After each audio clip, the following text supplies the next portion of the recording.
now we are going to go into a discussion where each of the speakers will do a very short introduction of a couple of minutes, and then we will go into the debate at the end in the discussion with the public. So first, let me give the floor to Stefan Leins of the University of Zurich. Yes, hello everyone. My name is Stefan Leins. I am here today as a researcher for course first. I'm also here as the co-coordinator to this project Valueworks, so I helped Rita during these 2 years in coordinating the project.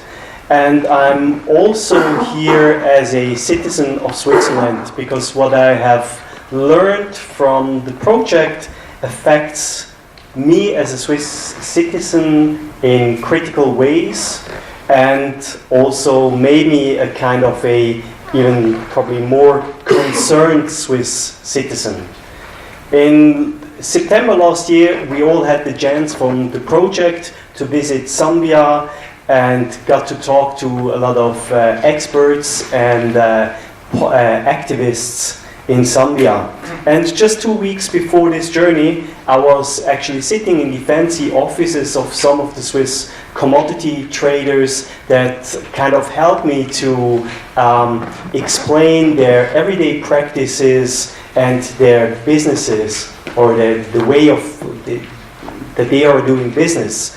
And as an anthropologist, of course, they talked to me about corporate social responsibility a lot.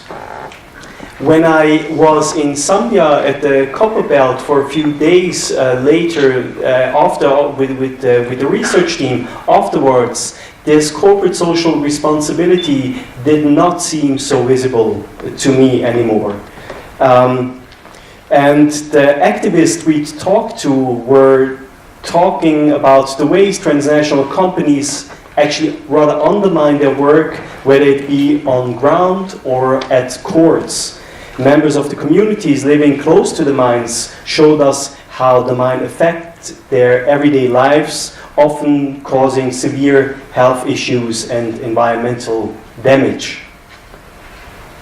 So we have heard it from Isolda and the speakers before. Switzerland is a central state to the globalized trading of commodities, and in particular copper.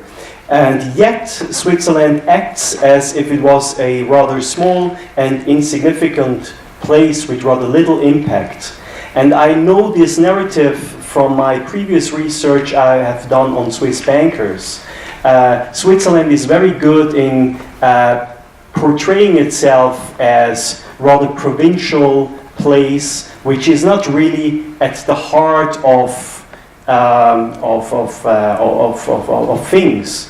So when I talked to many of the commodity traders, they would tell me things like, Geneva is just a small place, and we are not big businessmen, we rather think like peasants, and things like that.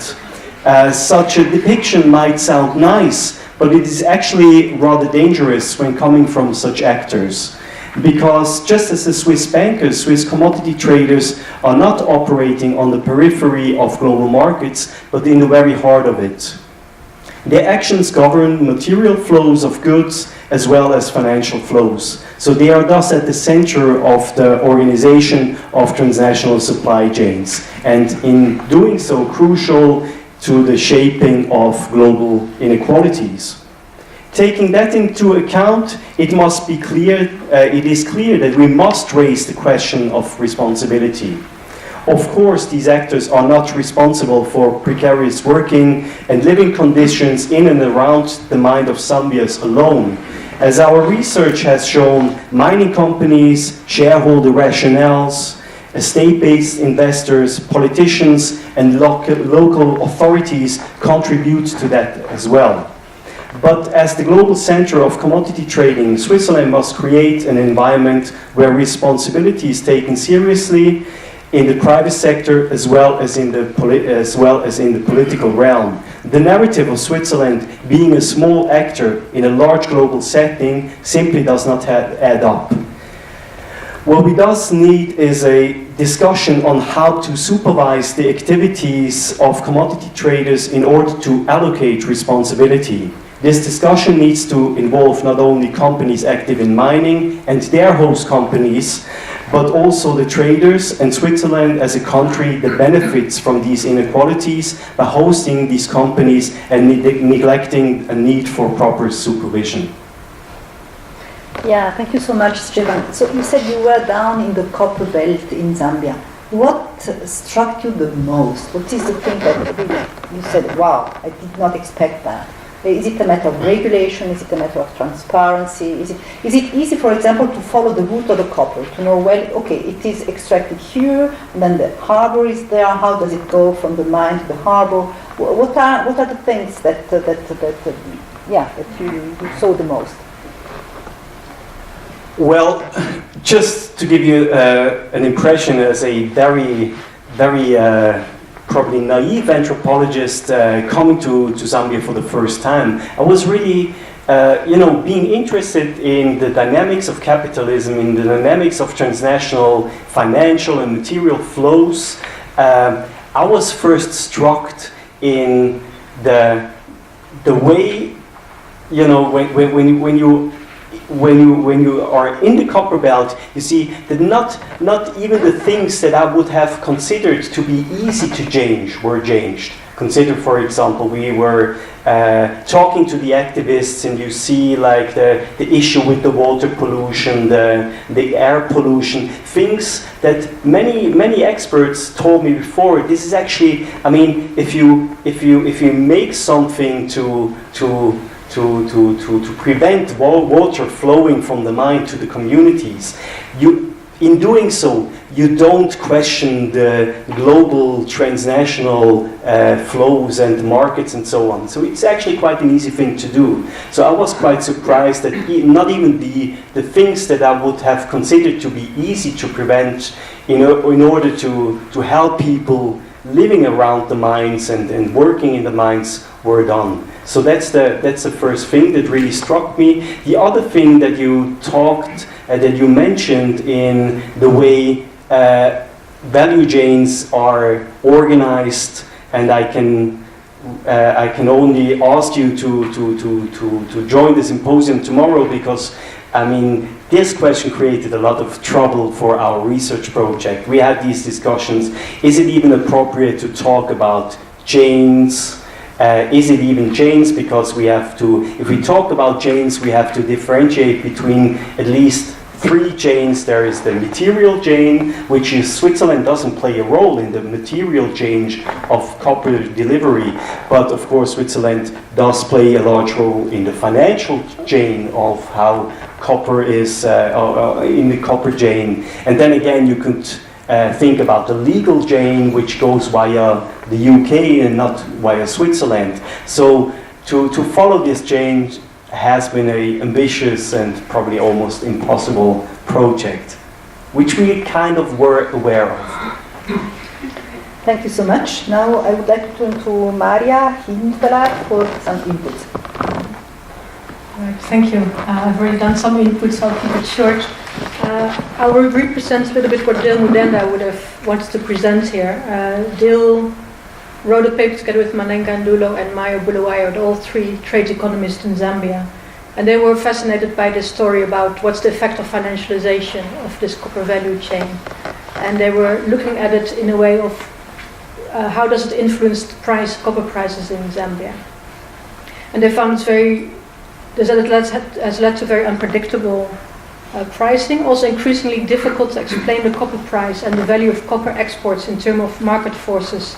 The old way was supply and demand, and that's no longer a direct causation. And they say this financialization can explain apparent discrepancies between the unit value of exports reported by the exporting country, Zambia, those reported in intermediate countries like Switzerland, and those who report importing countries, the copper in China. So it's very difficult to get a sense of really what's going on. And so that makes it very difficult for a country like Zambia to make policies on it, because you really have very little control over the whole process, and even in terms of getting the numbers. So our economists found it really difficult to even know what was going on, because a lot of these contracts are closed, so you don't know what's going on. So I think, it's a fundamental problem for a researcher if you don't have access to information. And I think that goes all the way from the trade economists for those living on the copper belt. They find it very difficult to understand what's happening to them, because there's such a lack of transparency of what's going on. International companies, but also from their own government, where we have very little idea on what basis their actions are coming from. So transparency, I think, is still one of the very big issues at the national level and international level. But concretely, for example, do we know how much money stays in Zambia and how much money goes to Switzerland? Is this kind of information publicly available, or is it a secret? No, so we don't fully know. We don't fully have that picture. So for Zambia, we all hear the story about illicit. Financial flows. So there's this discrepancy between what's going out, what's being reported, and there's been a lot of attempts of regulating that, but those regulations always been undermined. So we have a lot of laws and regulations on paper, but they're not being implemented. And therefore we don't know exactly what's going on there. We have official figures, but we also know that doesn't reflect reality. Yes, because Zambia is a member of the Extractive Industry Transparency Initiative, if I am correct. And I had looked up that it seemed to be on the right way, on the right track. It seemed to be, I don't know if it had like a kind of orange or green color or something. So doesn't that mean that the government should publicly publicize the revenues it gets from the extractive industries? So how come that it's not so much implemented? It was a problem. There seems to be a discrepancy between the different agencies within Zambia as well. And there's this mineral value chain project that was enacted by the Norwegian government to get more clarity between the different agencies that are tracking all of this. And that hasn't really worked fully. There has been an improvement, and as I showed, the revenue has increased as well. But it's a far cry from what would be the ideal situation. It's also, if you have a lack of political will on both sides to work on this, it's really difficult to get full clarity. Thank you very much. So now I turn to Barbara Müller, who works for the NGO Swiss Apartheid Debt Reparation Campaign, who is going to tell us a bit more from the Swiss side, I think, what is going on. Thank you very much, and good evening to all of you. I have been, together with the ADI campaign, we have been part of the Valueworks project from the onset. We have been in Zambia as well, and I think our role is really to challenge the situation as it is. We think it's not fair that the costs of the extractive industry are socialized in Zambia and the benefits are privatized here in Switzerland, because the bulk of what is taken out of Zambia lands in Switzerland with the multinationals trading here. And when you go to Zambia and see the difference in the lives that people lead there and the lives we live here, you just cannot see it. And I think what we learned from the research project is the importance of the trade. The trade, as Gregor has shown, not just being somebody who sells and resells, but all the service delivery in between the trucks, the transport, the certification, the storing, even the fuel for the trucks is all in Swiss hands. So the importance of Switzerland in that is so important. And I think what I really understood is that the profits the companies make lies in that sector, because the profits made from just the trade, that's more or less visible. But they have like a monopoly on these services, and that gives them a lot of leverage that ends up in Switzerland. So we would like to make this, bring this more into the public debate in Switzerland, because commodity trade, it's about 20 years that Switzerland has become such an important hub. And within the political discourse, it's just beginning to be part of it. And we would like to assist in making this a subject matter as it was like 20 years ago for the banking sector. And for this we are working closely, we are working hand in hand with Zambian civil society. We try to assist them in their advocacy. So for instance, the water issue that Stefan has just mentioned, in Mufulira, where the Mopani mine that belongs to Glencore, it's Glencore, the Glencore-owned company that lets out contaminated water. And contaminated meaning the water has a very high level of lead and cadmium, which is known to be extremely damaging to human health, especially to children. And the Social Society Forum of Mufuliro has started to campaign to get clean water. So we have facilitated that through Solifons, another civil society organization in Switzerland, to support them.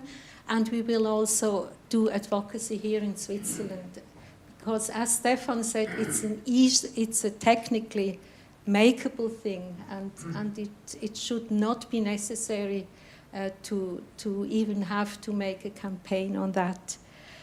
And then another issue we want to take up is, it has also been mentioned that in the new company law, there is in Article 264, there is an obligation for companies in the extractive industry to disclose the payments they make to governments in the south, in the countries where the commodities come from.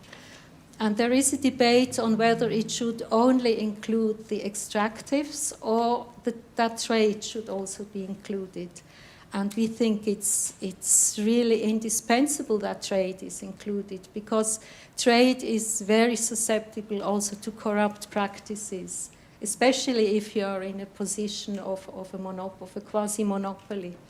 So that's something we want to take up. And then there is, of course, the Responsible Business Initiative that will be an issue in Swiss politics. And we think we can link what we have learned about Zambia with this initiative, and that will be part of campaigning as well.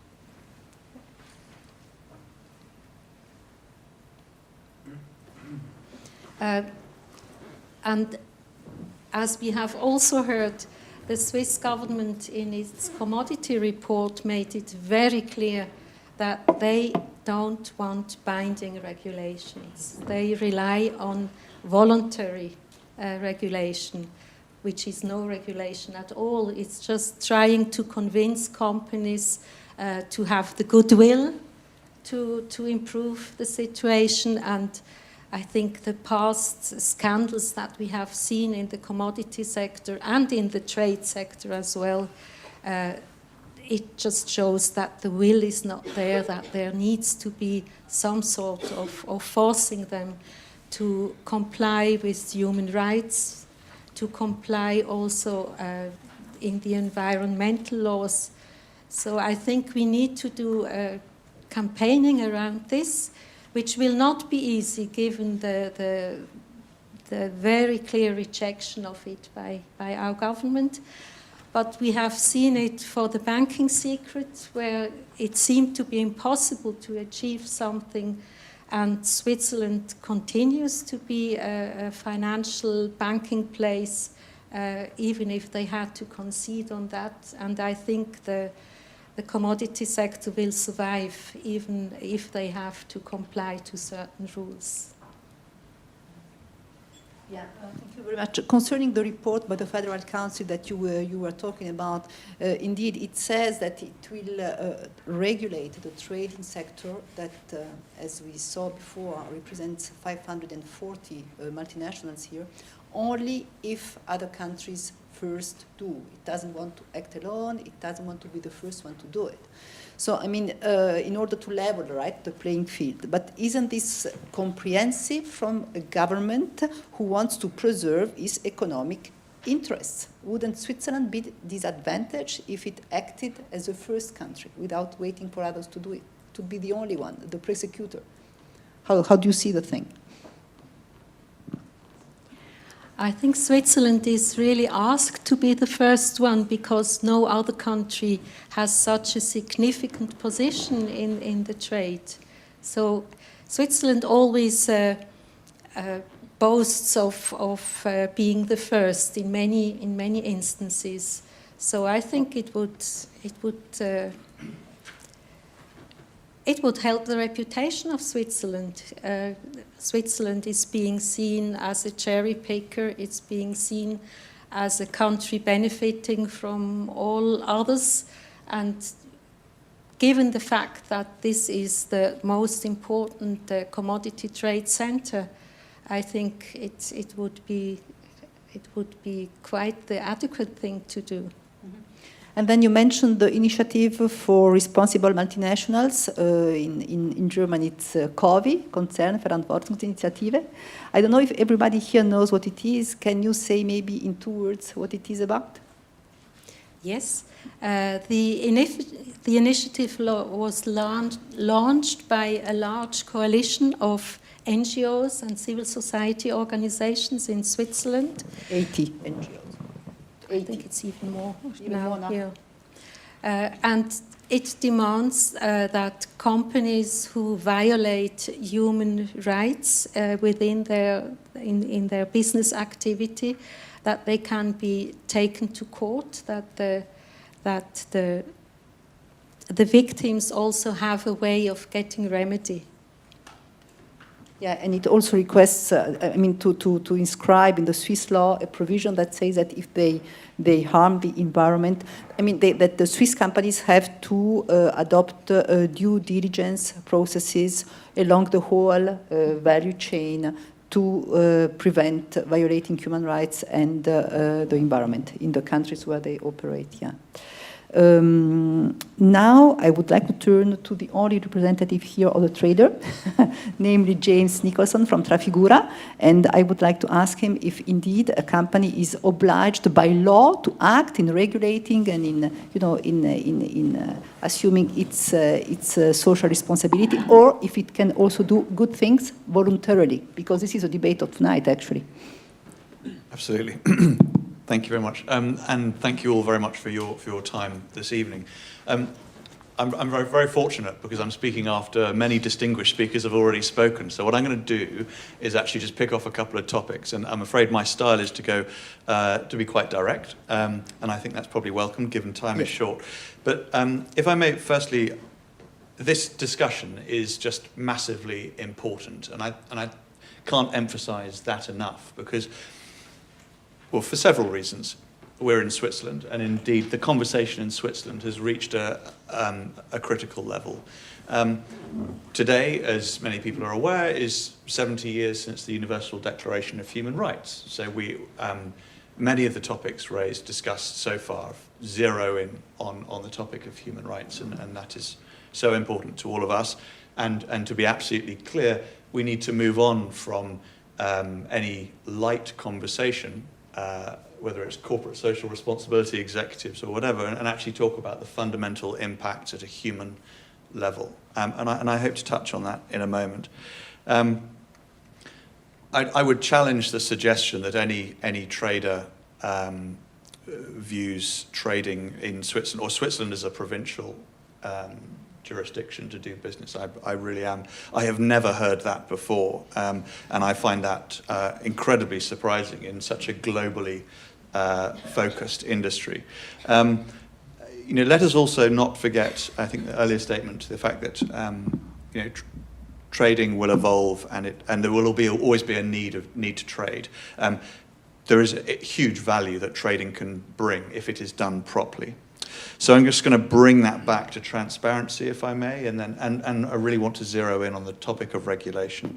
The topic of transparency is, again, critically important because for any of you dedicated researchers, actually there's very little information out there about what it is that traders do, the value that we bring, and indeed the impacts that we are involved with, whether positive or negative. And there's a huge issue there, I think, as traders, we need to get far better at engaging, and we really have missed a trick. We have to get more engaged, and we have to be more open to some challenging conversations. So from Trafigura's perspective, today we released our responsibility report. Go to trafigura.com and take a look at that, because this is not, the intention is to engage with some of these challenging issues really head on. And one of the topics that we focus on in great detail is responsible sourcing, and what responsible sourcing should mean to a trading house such as Trafigura. Because you see, we have a limited physical footprint in Zambia. We have a limited physical footprint in many locations, but nonetheless, we are engaged in the sector. We are buying from significant mining houses, and therefore we have a voice and we have a degree of leverage to improve the situation. The key is, of course, knowing what your impacts are. Now, on the point on transparency, taking that conversation beyond just simply describing who we are, I would challenge you all to engage more actively with the trading sector. I think you would find actually they are, certainly in Trafigura's case, we're very willing to welcome in students or other into our business, as I hope we demonstrated. But actually, I'm not sure how many trading companies are here in the room. I don't think many. But really, when this research was done, I would challenge actually how much voice traders had in this conversation. On transparency and these payments that we make, the payments that we make to governments are significant, and actually again in our disclosure today in our responsibility report we outlined, for example, and I'm just looking at the figures now, $2.7 billion worth of payments to EITI countries. Now, Extractive Industries Transparency Initiative works with 51 countries worldwide, so we're talking about significant payments. But let's not rest on our laurels here. Actually, our payments to non-EITI governments was far more significant. So if I flick to the next page, we're looking at payments in the order of $30 billion. So therein lies a challenge for the EITI structure, governments, civil society companies to come together and advance the discussion around transparency. That's something that Trafigura has taken immensely seriously in recent years, and we've had to try harder than most, I would say, speaking frankly, to demonstrate the value that we bring. And we, as I said, we encourage you to challenge us on that. Now, on regulation, again, a really hot topic right now, but we have taken the view that indeed it's all about a smart mix of regulation. Now, what does that mean? So when it comes to our industry, it means taking an international or multilateral approach rather than a very narrow national one. While many are quick to look at the Swiss regulatory system, let's not ignore some of the softer regulations, the soft law, if you like, that is out there in respect to the copper value chain. The OECD, for example, that set the standard in terms of due diligence on value chains. Now, we report against OECD guidance, and as such, again, go to our responsibility report, and we talk about many of the challenges that we have in sourcing responsibly in the DRC and Zambia, for example. Let's not forget the fact the market is moving very fast. The London Metals Exchange in October released its guidance on its direction of travel, so to say that the OECD guidance in future will become central. So companies will have to report on their impacts, and indeed if companies are not acting responsibly, they will be delisted. They will not be able to trade. Now, in the context of the global supply chain, this, as the trading sector, is more global perhaps than any other. Free trade is absolutely at our core. Switzerland cannot and will not act alone. It must act in a coordinated manner with other important jurisdictions, and we've heard of London mentioned, US and Singapore. Now, as many of you are aware, the trading sector as a whole is becoming increasingly consolidated, and that's a really interesting point, because small businesses in future are going to they're finding it increasingly difficult to actually compete with the large firms. Big business tends to be more responsive to regulatory change. We can affect those changes much quicker. Now, I'm just concluding, you'll be relieved to hear, but I think the important thing is, when looking at this subject matter, to look back at the UN Guiding Principles on human rights. The UN Guiding Principles do not require states to institute regulations outside of their own jurisdictions, but instead to give them the discretion to implement their own smart mix, and I just mentioned that earlier, in practice. So the Swiss federal government have been very clear. They've set out their priorities in respect to the UN Guiding Principles.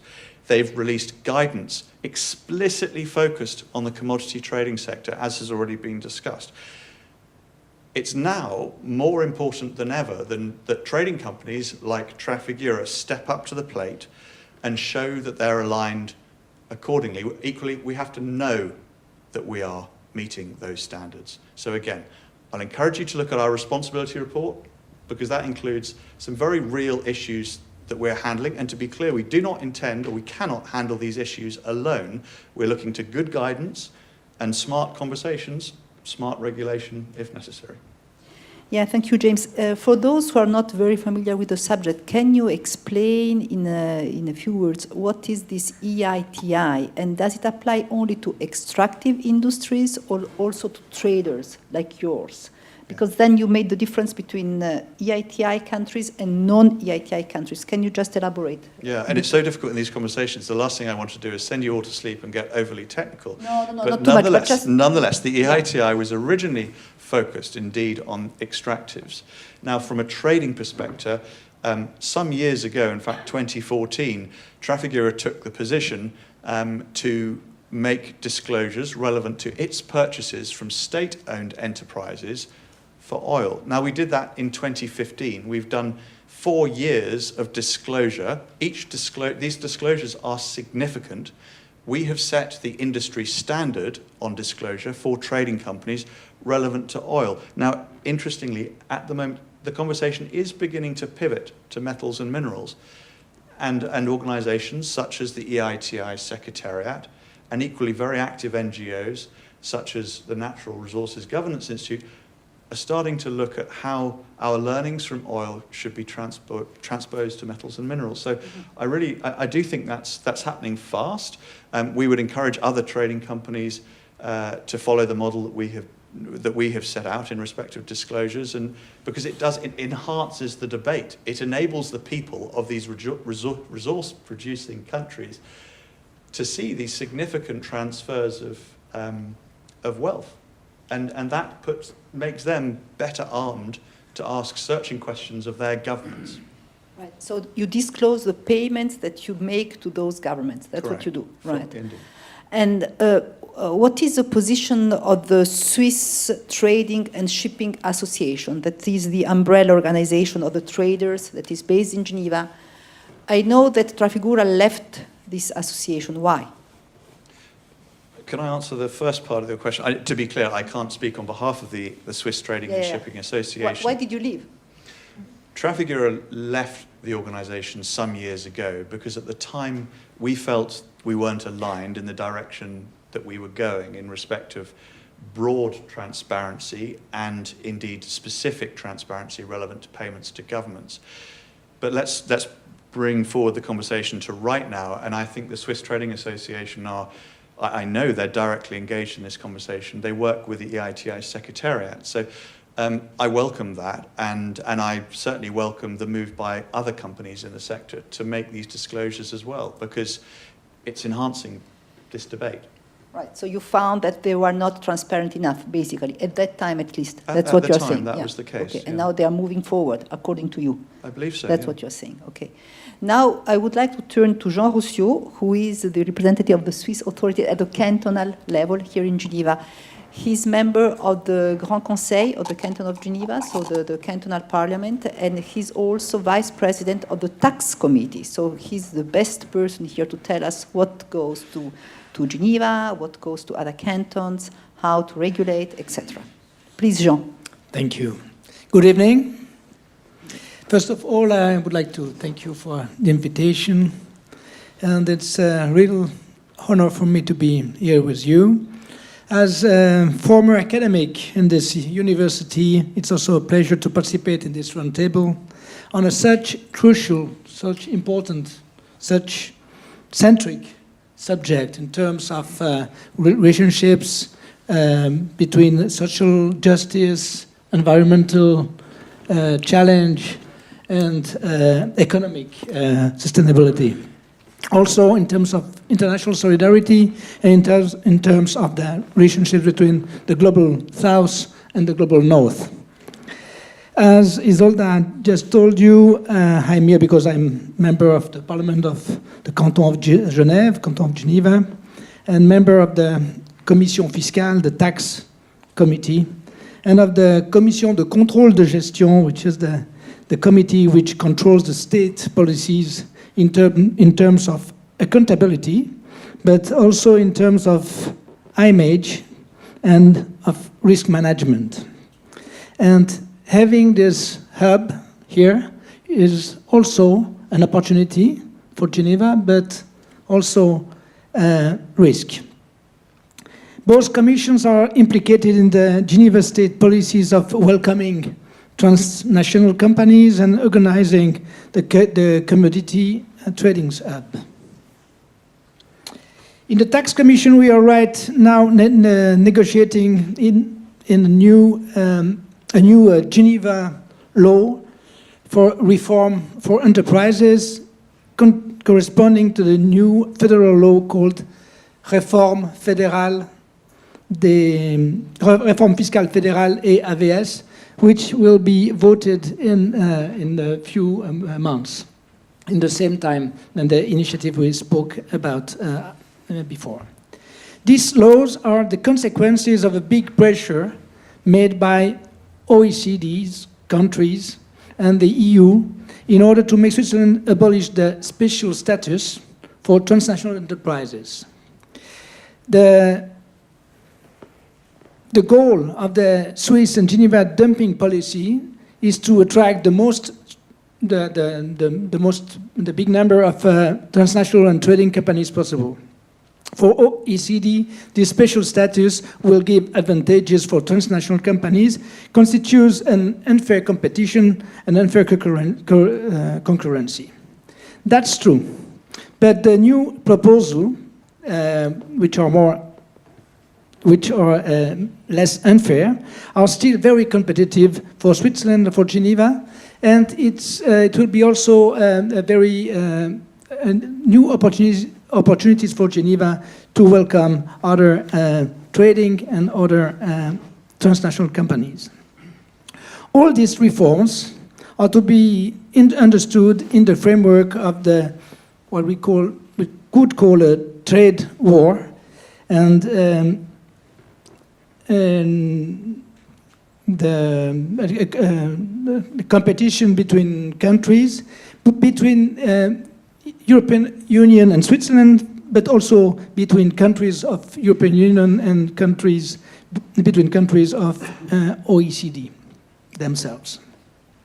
There is no good guy, no good state in this conflict. Every state thinks selfishly and with a short-term vision. The tax laws are very important in terms of attractivity. In Geneva, 40% of the GDP depends on transnational and trading companies.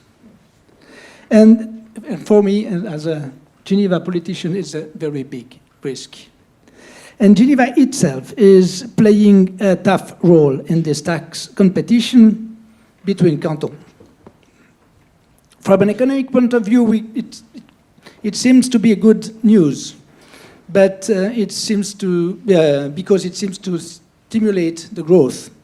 But indeed, there is not a very good news. Geneva is too much dependent on transnational enterprises and remains always under blackmail on the eventual departure in case of tax increase or whatever, or other social or ecological conditions. I'm living this discussion every day in the Commission. If we make a proposal, I'm from the Green Party, if you make a proposal, they always answer, but you're crazy, you want all these companies and leaving Switzerland or Geneva. All this make think very hard for thinking out of the box and proposing new paradigm. And I will be very interesting and very glad to believe you, but it's not my practice of every day. And I would like to imagine new paradigm to welcome multinational, but for the moment, it's not the case, it's not possible. Okay, we think that it's time to say, okay, we give you very good conditions of living for the employees and very good conditions of staying for the enterprise itself in terms of infrastructures, for example. But if you want to stay here, you would have to respect international laws, to promote and implement the SDGs before 2030, to respect the transparencies of your activities and transactions everywhere, to allow every world citizen, every NGO to evaluate where and how much you pay taxes in every country you work in. I think that we can evaluate all the impact of the trading, not only in terms of climate, in terms of environment, but also, and you told us, in terms of human and social consequences. And sometimes we have to speak about crimes. Crimes against environment, crimes against social and individual system. A lot of people in Geneva and in Switzerland, but maybe still not enough, can't stand anymore the cost of these policies in terms of living cost. For example, in Geneva, the housing cost principally is dependent of all these activities, but also in terms of image.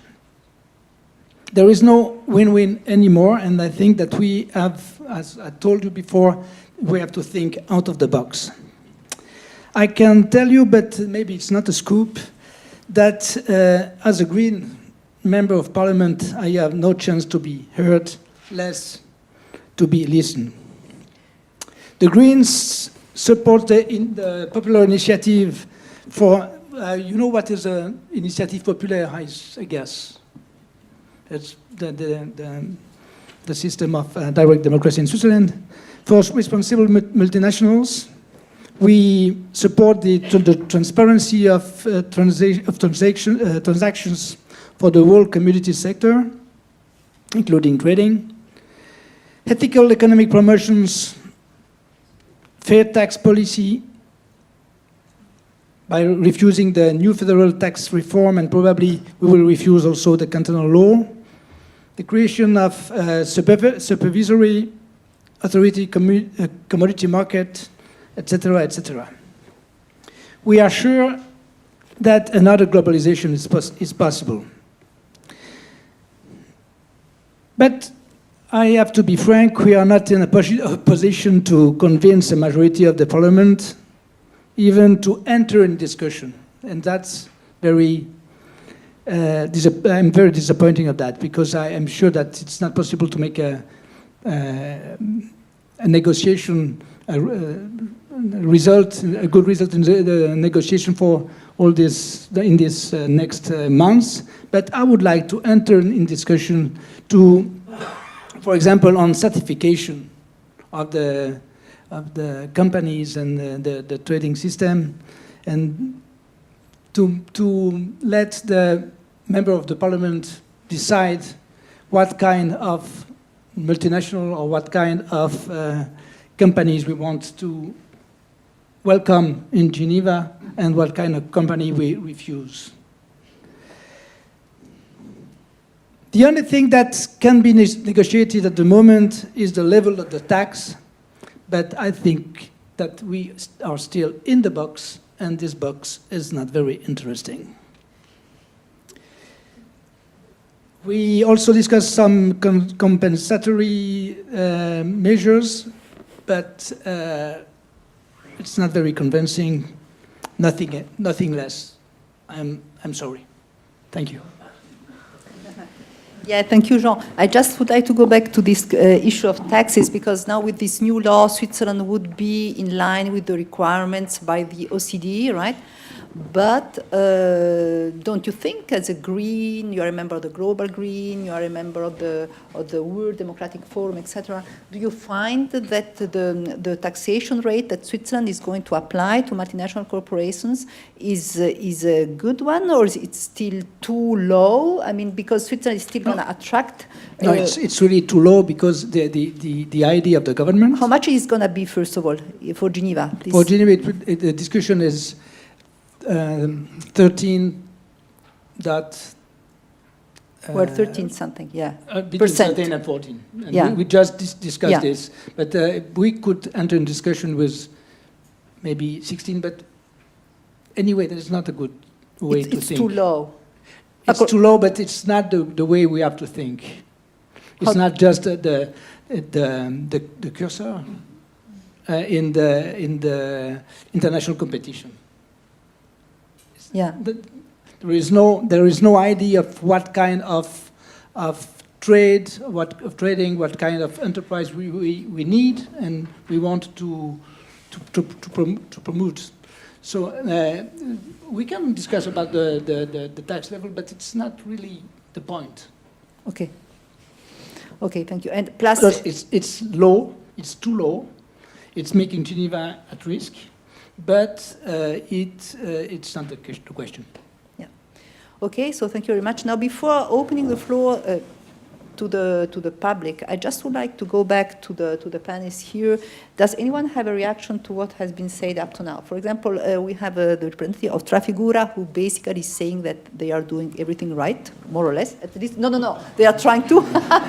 They are trying to, right? They do what they can. They are trying to. Now, our researchers here were on the ground. They work in Zambia. Do you agree with what has been saying? Do you have anything to react?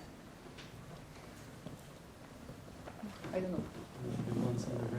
Yeah, there are many mics, so everybody can.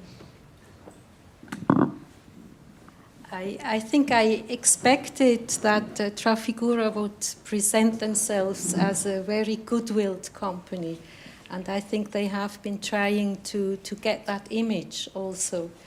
But if I look at other reports about Trafigura and their performance in various countries, the picture is a bit different.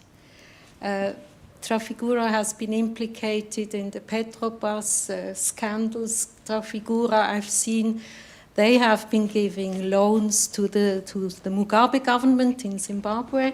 They control the fuel sector in Zimbabwe. They can close the depots and have the prices going up, or they can, when the government, when they want to, they can provide the market. So it's really a monopolist position that they have acquired in the countries in Southern Africa, and that puts them in a position where they can really blackmail governments. And monopolies usually have extra profits. So transparency, I mean, the will to be transparent is laudable, and I think it has to be. But it's also not the solution to every problem.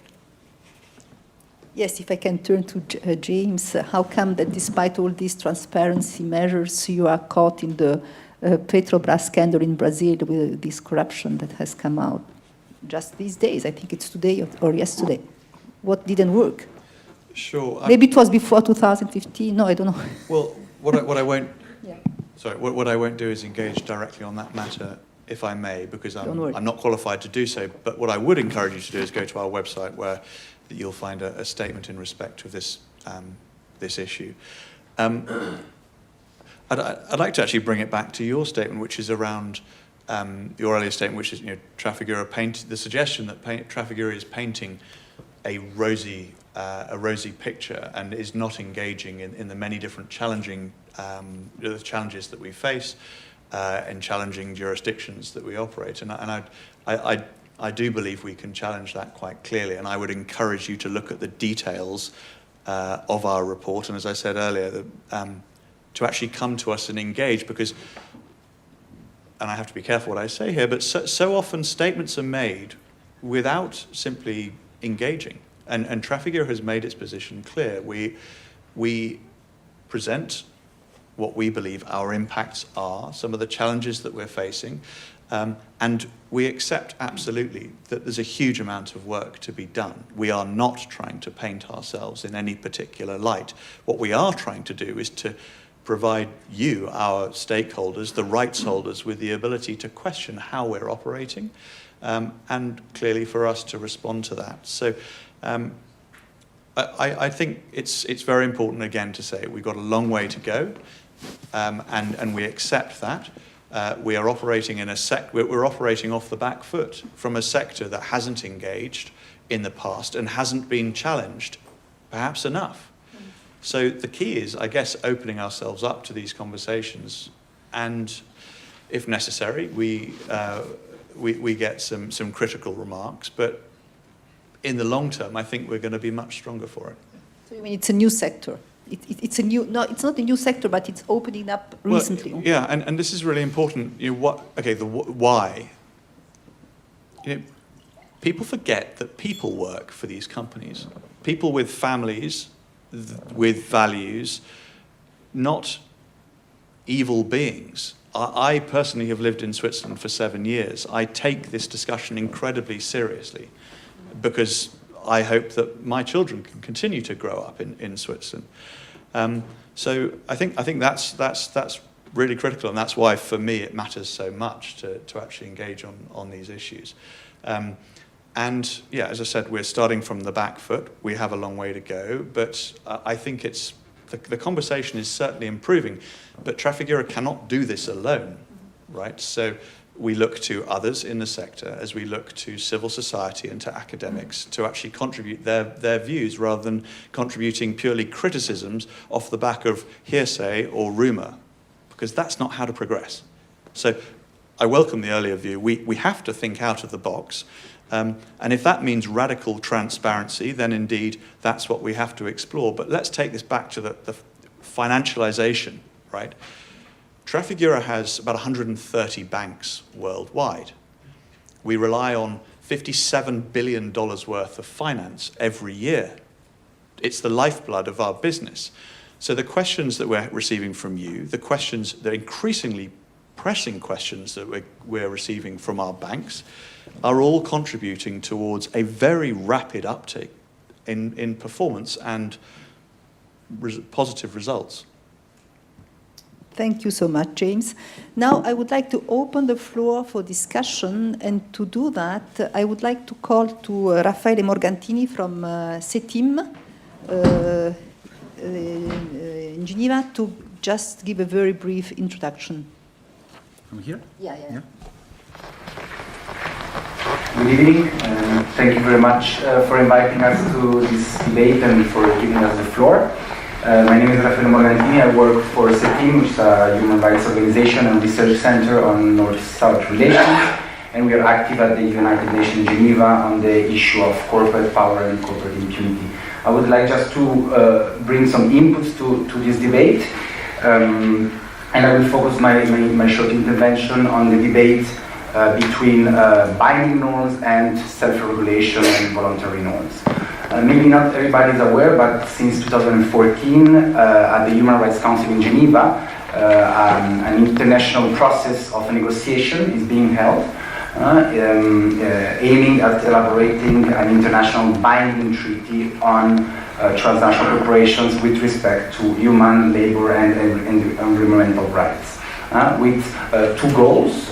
First of all, to fill the gap, the current gap at the international law level, and secondly, to respond to the many demands coming from the communities affected by the activities of transnational corporations, many communities that are not able to access to an effective and integral justice, and therefore they are demanding for binding norms in order to hold corporations accountable when they violate human rights. So we have been following this process, and what we witness is that corporations and the private sector, more in general, is arguing that binding norms are useless and pointless today because the activities of corporations are already covered by national jurisdictions and by the self-regulation standards. From our perspective, we think that we need to go beyond this argument, because we think that this kind of argument that is avoiding us to address the problem of corporations when they violate human rights abroad. In fact, today the high degree of economic and political power in the hands of a few hundred corporations are in many cases allowing them to bypass and to evade national jurisdiction and prosecutions. And also it making possible for many countries, especially the poorest one, to ensure that their jurisdictions are respected by these entities. And moreover, we also have witnessed a lack of political will coming especially from the richest countries, to regulate the activities of their corporations.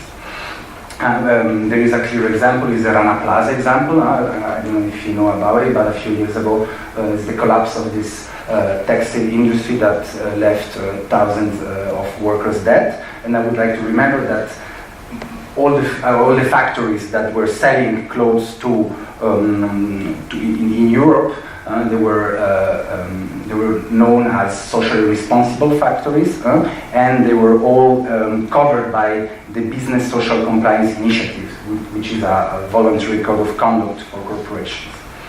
And I would like to point another point is that the need for binding norms is also given by the fact that current voluntary norms do not oblige corporations to lift the corporate veil. The corporate veil is that principle that prevents all entities along a value chain from having an autonomous legal existence. And this prevents the recognition of the legal responsibility of a parent company with the violation committed by entities along the value chain. And we can see this problem in many of the cases. At the international level, for example, Chevron in Ecuador or Shell in Nigeria, the parent companies are using these arguments, saying, oh no, the violation was committed by an entity not under my control, so I'm not responsible for this violation. So it is a problem that needs to be overcome, and we think that binding norms could help in doing that. And yes, this is a question for all the panelists. Maybe a rhetoric question, but how can we, without any legal obligations and without the obligation of transparency and responsibility along the value chain, how can we ensure that corporations are actually respecting human rights, labor rights, and environmental rights if we have nothing but their goodwill to go by? And then I would also like to ask Mr. Nicholson from Trafigura. So we know that Trafigura is trying to be on the lead as a socially and environmentally responsible company.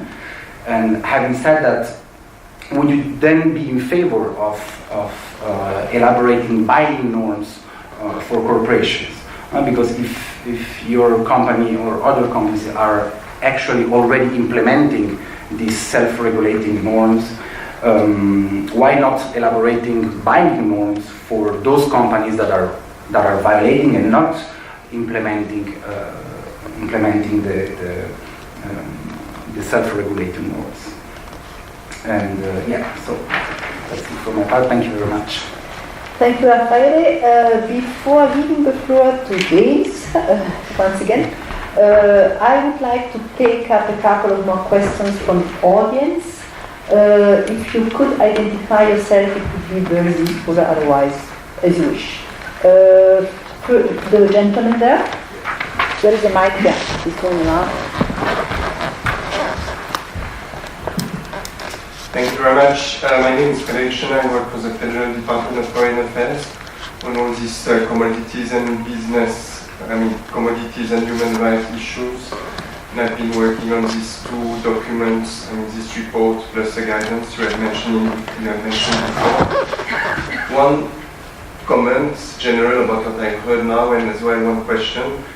First of all, commodity trading is very important for Switzerland, and that is stated in our report. 3.8% of the GDP, and it's a sector which is important. As respect for human rights is very important as well. And there is a clear message that the Federal Council is expecting all companies located in Switzerland to respect human rights in Switzerland and throughout their supply chain.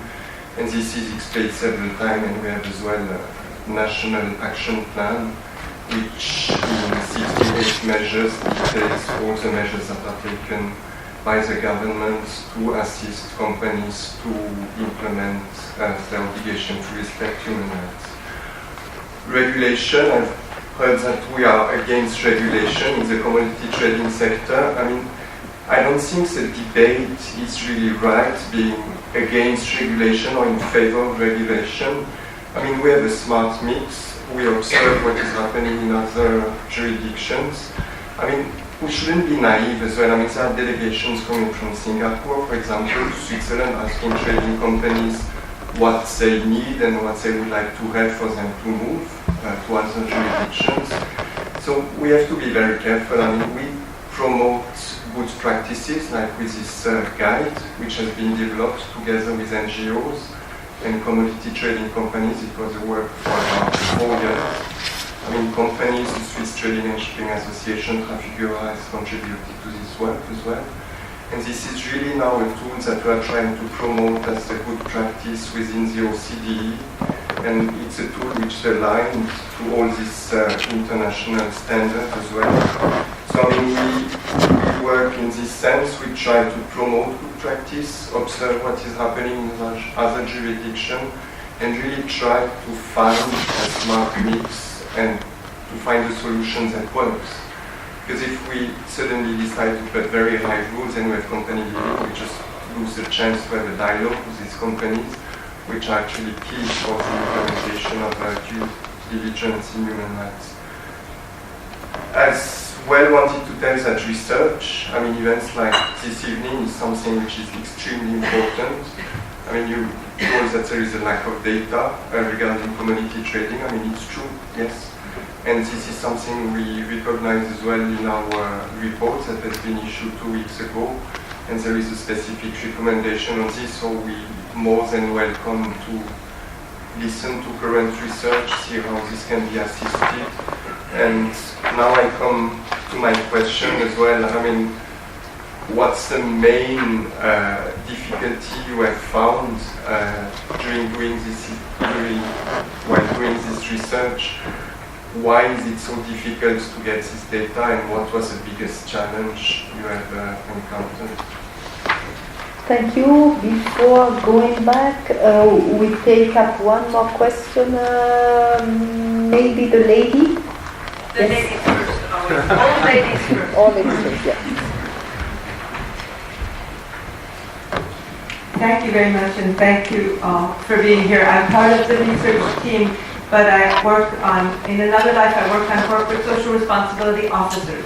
And one thing I have noticed is that, in fact, you are the good guys of your corporations often, and you are in an internal structure where my experience has been that often the people I've reached, I was in a different sector, I was researching electronics, but many of the CSR officers I talked to said we need pressure from the outside because we have to get leverage within our organization to make our superiors listen to us. That is, I need to get the ear of the director or the vice director, and to do that, sometimes I need some pressure coming from the outside. Why aren't there, and some of these people are saying, civil society is too quiet, I can't get my work done if there's no dogs barking out there. I want to know what you want us to bark about. What would help you out in your work within the corporation? Because it's not easy occupying a particular hot seat that you're in. Thank you. So maybe now we go back to Trafigura for the first answer. I'm sorry, we're going to have many questions, I think. And then for the main difficulty to one of the researchers. Yeah. Firstly, I love your question. There's a degree of empathy there that I'm absolutely, which is very interesting. And what I'm going to say is going to really annoy everybody because you'll then say, well, of course you would say that. But actually getting this conversation going, there's no doubt that the debate is active in Switzerland. And as I said earlier, we're trying to insert ourselves more fully into that discussion, and in some cases exposing our weak sides. And this is the bit that you're going to sigh on. And actually what really makes the difference is leadership at any level of any organisation on this topic. And indeed, yes, it requires leadership within any CSR department. But what's really clear is the linkage between the CSR conversation and decision making has never been closer. And by that, I reference the importance of our financial stakeholders in trading. When you're getting difficult questions from banks, you really have to sit up and listen. And those conversations used to be at the back end of the meeting, right? I joined Trafigura 8 years ago, and they were almost apologetic for people who are asking questions. Now it's at the start of the meeting. And now our executive chairman speaks regularly and freely on some of these challenging topics. So I would encourage you to go to, he made a speech at the London Metals Exchange at the beginning of October. Just type into Google Jeremy Weir London Metals Exchange, because his opening maiden speech spoke 100% to this topic of responsible sourcing, operating in difficult jurisdictions. So yes, okay, there are dogs barking. Just to be clear, with Trafigura, I feel that there's there's an absolute commercial need for this topic to be front and centre. And as I say, we're fortunate to have the leadership support. That means a huge amount. But just to bring this back to, if I may, Raphael's point. Would you support binding the rules? Yeah, you see, and again, I would just support the comments from Mr. Chennai from the Federal Institute of Federal Department of Foreign Affairs, because let's not be binary about this. Let's not think that you are a company and therefore you are against regulation. That's not how we work. As I said before, this is about a smart mix, and I was really very clear on that. In some cases, absolutely, we need a mix of legally non-binding. We need voluntary agreements, and if necessary, those arrangements need to be supported by a statute. But it's a smart mix. This is how this conversation is moving forward. Let's not stifle the conversation by thinking we have to zero in right now on regulation, because I'll tell you now, you'll shut down the conversation for the companies that are beginning to come out and talk about these challenges more openly. I'm afraid you'll see a recession of thinking, and I'm concerned about that. We need a smart mix, and we need transparency, and as I said before, we've got a long way to go. Thank you so much. Now to the researcher, what is the main difficulty that you found on the ground in your research? Who wants to answer? You have lots of mics. Yeah. I can speak for the trade economists. I think Stefan can address that question about what the trade data issue is. I think within Zambia we have our own problems of doing research. And of course, that's the contradictory information. We've got quite a weak Central Statistics Office. The research department of the Revenue Authority is also quite close. There's a lot of gatekeeping of information for several reasons. So that makes it always very difficult. So we're fighting on our end to open that up. But there's definitely a role on the other side. But Stefan can clarify that. Yeah, I mean, in terms of getting the data, one example is really like the Zambian case, where people they really struggle a lot to get access there. But we have to be clear, it's not only a case, or it's not only an issue in Zambia. It's also very much an issue in the case of Switzerland. Not only the getting the data, but also, to be honest, believing in the data. Because if you look at what the government used in the Grundlagenbericht, the statements. I mean, many of the numbers that appear there originally stem from a survey done by the Swiss Trading and Shipping Association. So they called up companies asking, how much copper do you trade? How much minerals do you trade? And I know for a fact that Public Eye has been working on this data and try to renew the data, but after several tries, they kind of have to come up with their own estimation whether the numbers from STSA are clear. So I think there is quite a bit to be done on the Swiss side as well. Thank you. Now we take some more questions. I would like sorry, pardon. Just have one Jean. word on the question. On the question of the binding norms. As a political scientist and a politician, I think that we need binding norms, and I think it's the only solution for the respect of law and the respect of the state of law at international and global level. And what we lack for the moment is global governance of the mining and of the extractivist activities. And it's very important to work in the sense of global governance of all these things. Also to have the opportunity to respect the law locally. And locally, not only in Zambia, but also in Switzerland. And I just wanted to emphasize this point. But it's also possible to to promote the best practices, and maybe with the taxes. If what I was telling you before, if every state use the same evaluation and monitoring and certification system to make a certification of the companies, you can make incentive for the companies who are doing good things, who are doing good process, and making more taxes for the companies which can't do this effort. Thank you so much. Now I think Gregor has a question. Yes, thank you very much. One answer, more question actually. So the answer to the question why there are so few traders in the room, why the perspective of traders is not so much present. It's simply that they didn't want to speak to us. And I think this has systematic reasons. If we try to speak to trading companies in Switzerland, it is relatively easy to get contact to CSR.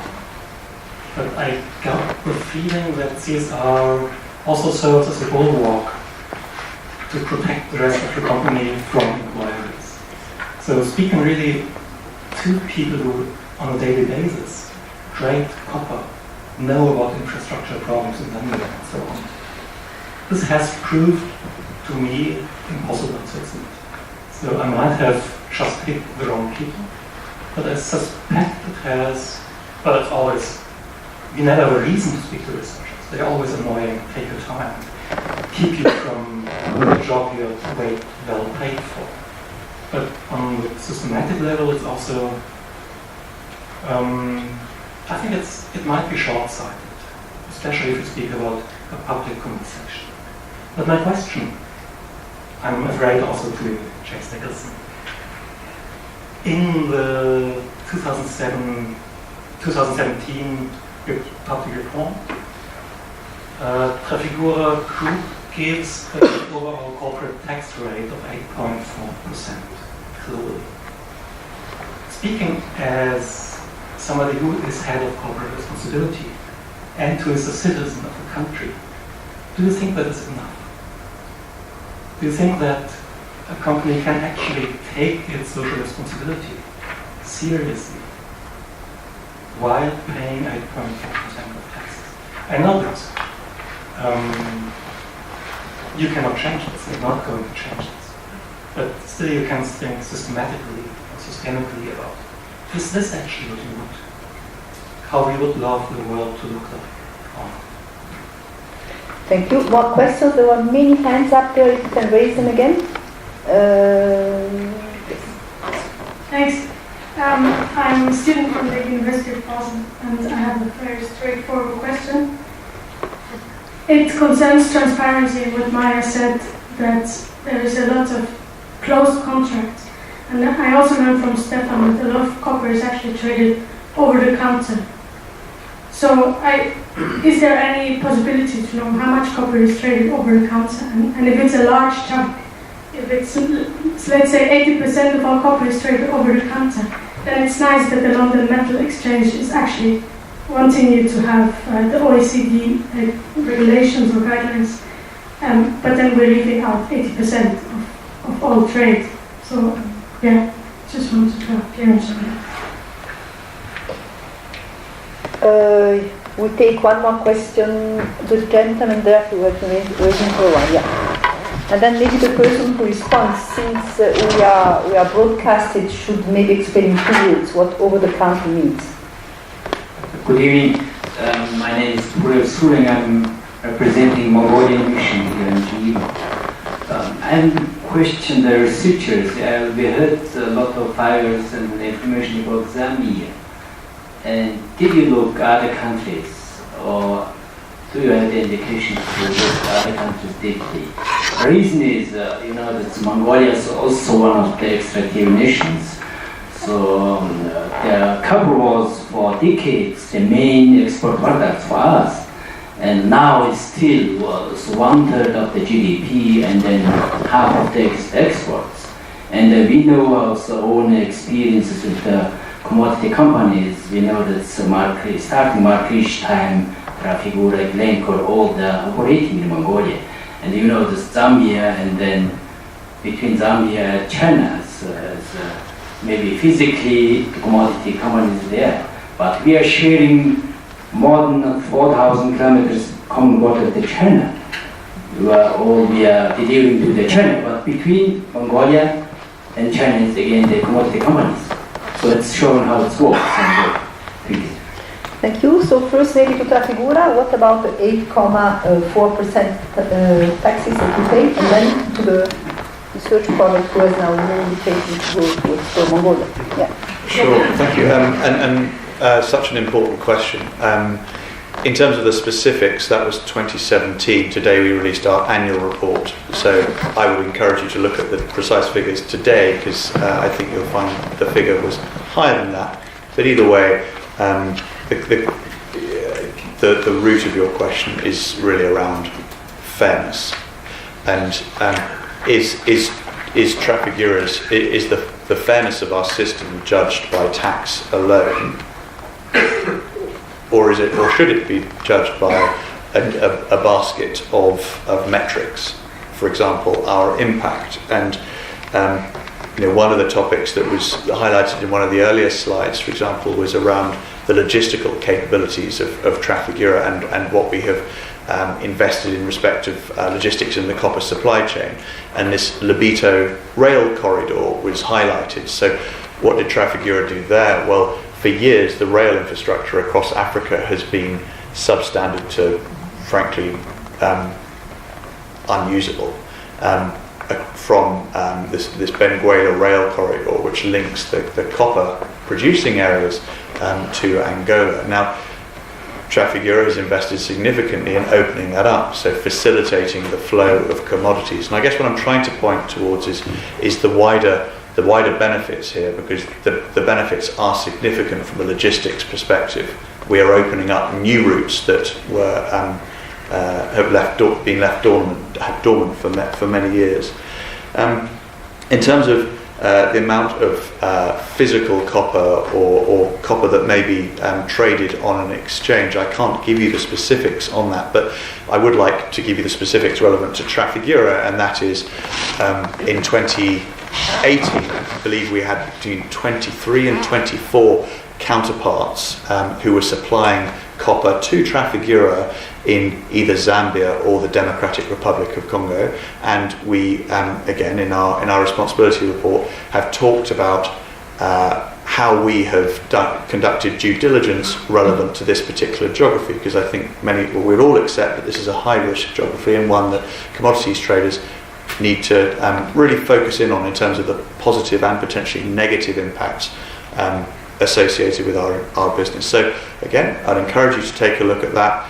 But I would bridge this back to the concept of fairness, and from my perspective, I would like to say that commodity traders like Trafigura need to take their impacts clearly incredibly seriously, both negative, and there are negative impacts, we've heard about those, but there are also many positive impacts in terms of what we're doing in opening up and advancing trade in areas which haven't had that ability in recent years. Thank you. We'll certainly look at the report. Do you have in mind how much the taxes have increased? You say that they have substantially increased last year. You don't know by heart. I don't, but I do know that it's explicitly included within our financial report. Okay, thank you. Now, concerning expanding the product to other countries, Stefan? Shall I? Yeah. Maybe just a quick response to you, James. I think it is also important for me to state that from a project-based point of view, we also kind of came to the conclusion that it is not very productive either academically nor politically to challenge the existence of commodity traders or commodity traders.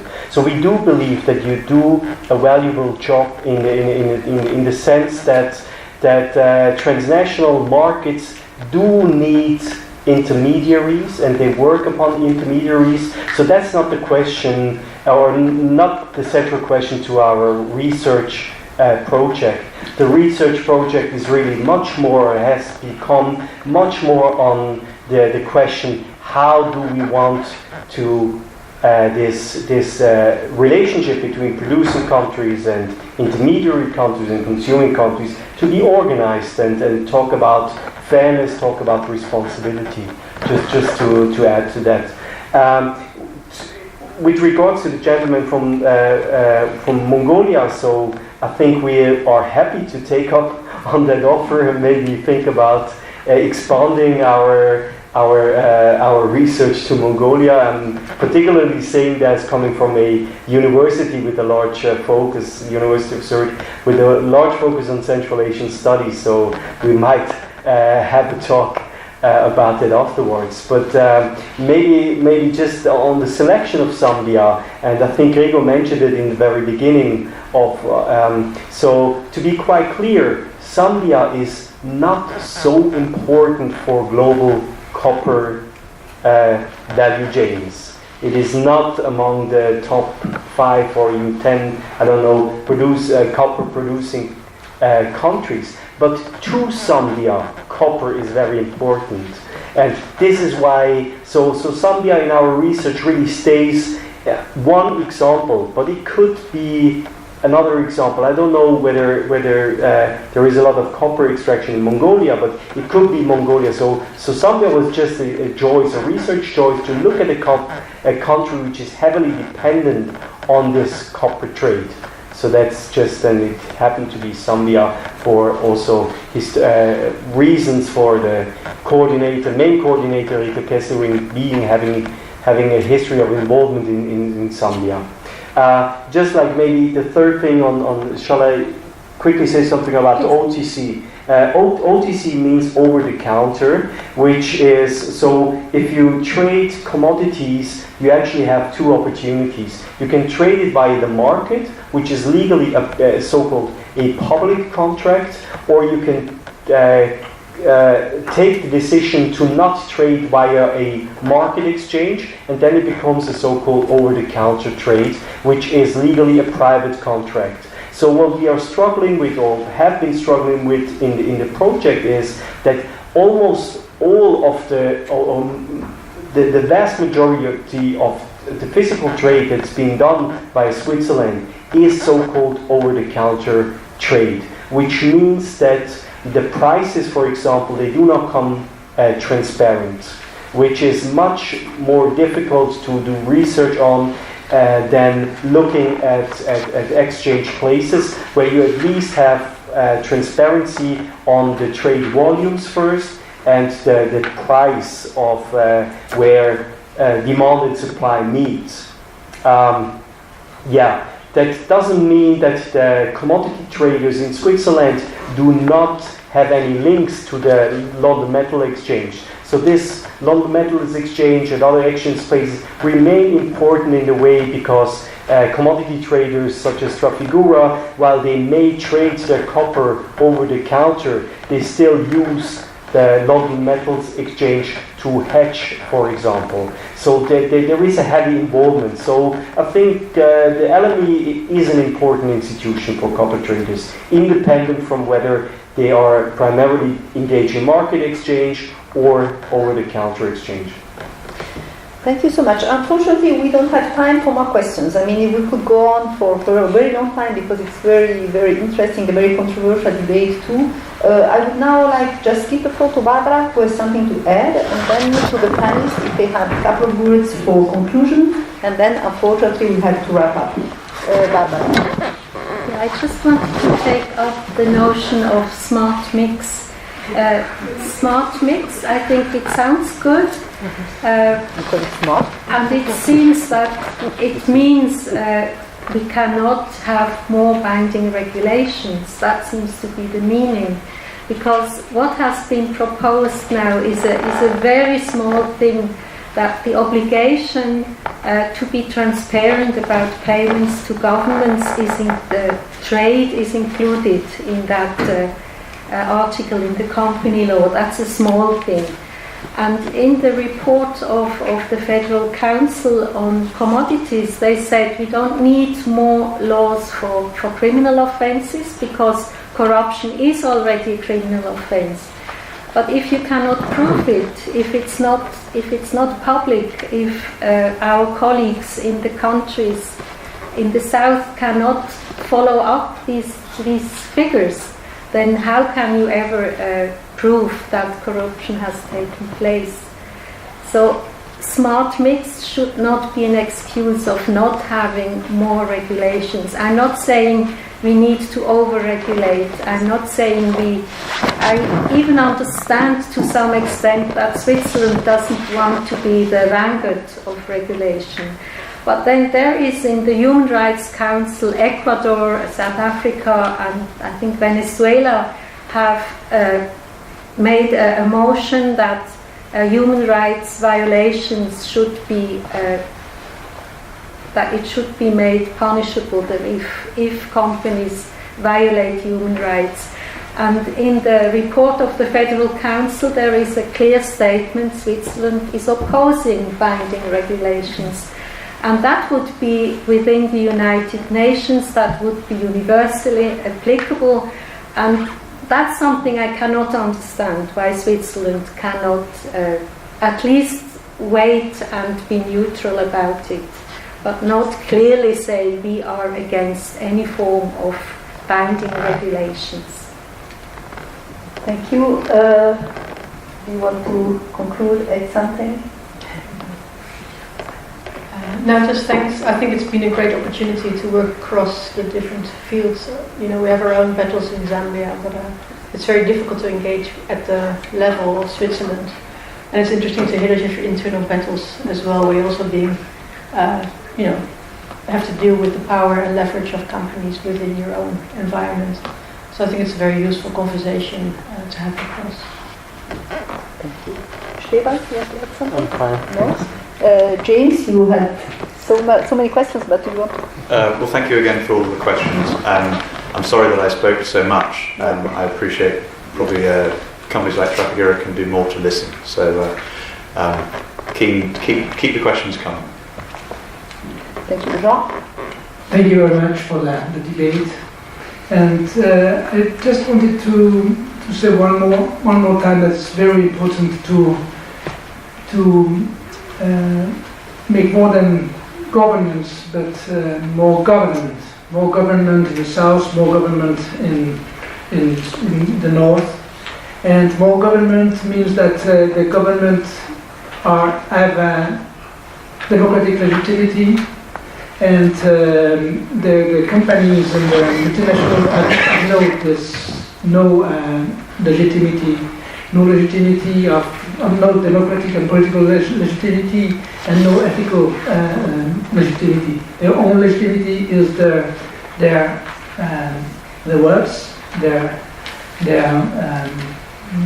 economic power, and it's not enough to be a real partner. I think we have to construct governance at all levels and at the global level, and for that we need very strong governance. So thank you so much. On this, I would like to thank you all for coming, for staying till the end, for this very constructive and lively debate. We are only at the beginning of the process, and we hope that this research, this thinking can go on and maybe expand also to other countries. We saw a little interest. And thank you so much, and I wish you a very nice evening.